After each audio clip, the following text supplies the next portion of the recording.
அவர்கள் வேலை செய்யறாங்க. கனகராஜ், நாங்க அரசியல் பண்ணோம், அநியாயம் பண்றாங்க, அவ்வளவுதான். அதாவது இந்த இடி ரைடை பொறுத்தவரையிலும் நம்ம பேசணும்னா நிறைய பேசிட்டாங்க. அதனால் நான் பேசுனதுலேருந்து எடுத்து சிலது மட்டும் தமிழக மக்களுக்கு இந்த நேரத்தில் சொல்லணும்னு ஆசைப்பட்றேன். என்னுடைய புத்தாண்டு வாழ்த்துக்களையும் தெரிவிச்சுக்கிறேன். இவங்க ஈடின்றது கொண்டு வந்தது முதல்ல மாண்புமிகு மைனாரிட்டி பாரத பிரதமர் ஆட்சிக்கு வரும்போது அவங்க ஃபஸ்ட் டைம் 1.0 வந்தபோது நாங்கள் ஈடியை வச்சு சுவிஸ் வங்கியில் இருக்க கருப்பு பணத்தெல்லாம் கொண்டு வந்துடுவோன்னு சொன்னாங்க. இன்றைக்கி உச்சநீதிமன்றம் அதை கேட்டது, அந்த பட்டியலை கொடுங்கன்னு. பல நாட்களாக பல வருடங்களாக அந்த கேஸ் நிலுவையில் இருந்ததே தவிர அதில் யார் சுவிஸ் வங்கியில் வச்சுருந்தாங்கன்ற பட்டியலை இடி கொடுக்கவும் இல்லை. அதை சொல்லி ஆட்சிக்கு வந்து இப்போ 0.3 மத்திய மைனாரிட்டி பாஜக ஆட்சியில் இருக்கின்ற ஆட்சியாளர்கள் இன்னமும் அதை கொடுக்கல.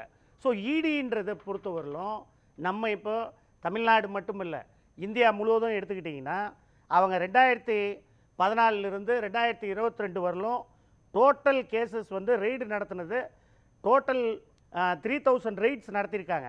911 கேஸ் ஃபைல் பண்ணியிருக்காங்க. அதில் 257 கேஸ் தான் பெண்டிங், மீதி எல்லாமே அக்யூட்டல். இப்போ இதில் கன்விக்ஷன் ரேட் பார்த்தீங்கன்னா மினிமம் 4.6 இப்போ 917 கேஸில் ஒரு 23 கேஸில் இவங்க கன்விக்ஷன் கொடுத்துருக்காங்க. ஸோ இடியை பொறுத்தவரையிலும் அந்த டைரக்டரேட் ஃபஸ்ட்டு வந்து அவங்க போட்ட டைரக்டர் எஸ்கே சர்மாவுக்கு 3 முறை எக்ஸ்டென்ஷன் கொடுத்துட்டாங்க. அது சுப்ரீம் கோர்ட் வந்து ஸ்ட்ரக் டவுன் பண்ணாங்க. சரி, ஜூலை இருங்க நான் சொல்லி முடிச்சிடறேங்க, நீங்கள் அப்புறம் பேசுங்க. இடியை பற்றி சொல்லிடுறேன். இடியை பொறுத்தவரையிலும் இன்னைக்கு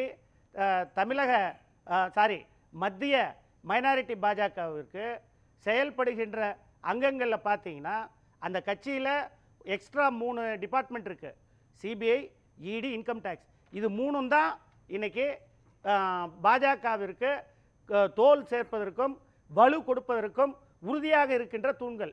இப்போ இடி ரைடு தமிழ்நாட்டில் திவாரி என்ன பண்ணார், பணம் வாங்கிட்டு விட்டார். சரி, நான் கேட்குறேன், இப்போ இடி ரைடில் இதே போல் கமலாலயத்தில் உள்ள ஒரு பிஏ மேலே போய் ரைடு அடித்தாங்க, 50 லட்சம் பிடிக்கப்பட்டது. என்னாச்சு?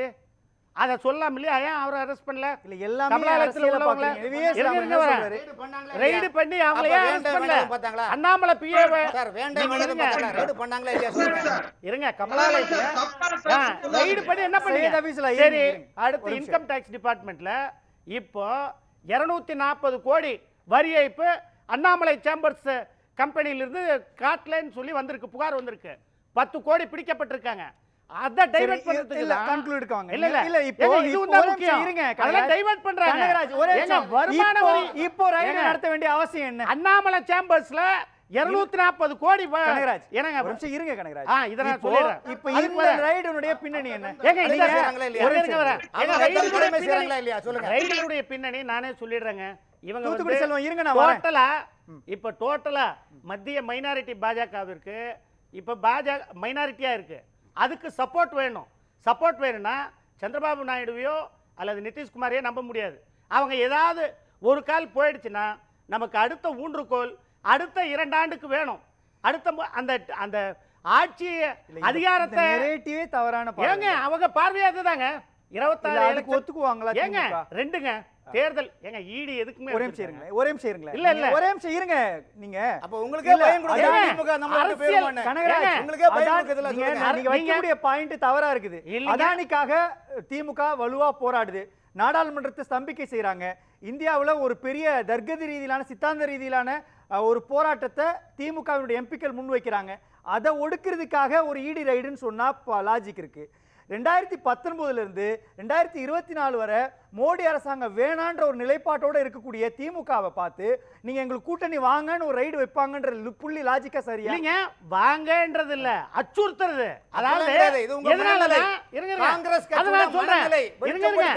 அதாவது அதானி மேல இன்னைக்கு உண்மையான அரசாங்கம்னா என்ன பண்ணிருக்கணும்?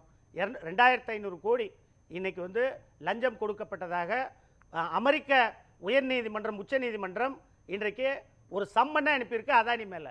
எல்லா கான்ட்ராக்டும், ரயில்வே கான்ட்ராக்ட் அதானியோட, ஏர்போர்ட் கான்ட்ராக்ட் அதானியோட, துறைமுக கான்ட்ராக்ட் அதானியோட, இன்னைக்கு கோல் கான்ட்ராக்ட் அதானியோட, இன்னைக்கு இந்தியாவில் இருக்க சோலார் இன்கார்பரேஷன் ஆஃப் இந்தியா அதானியோட இருக்காங்க.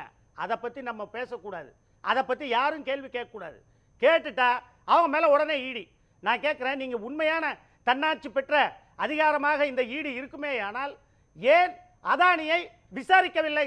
அந்த அந்த கேள்வி எழுகின்றது இல்ல, மக்கள் மனதில் இருக்குல்ல, பாராளுமன்றத்தில் கேட்கிறாங்க.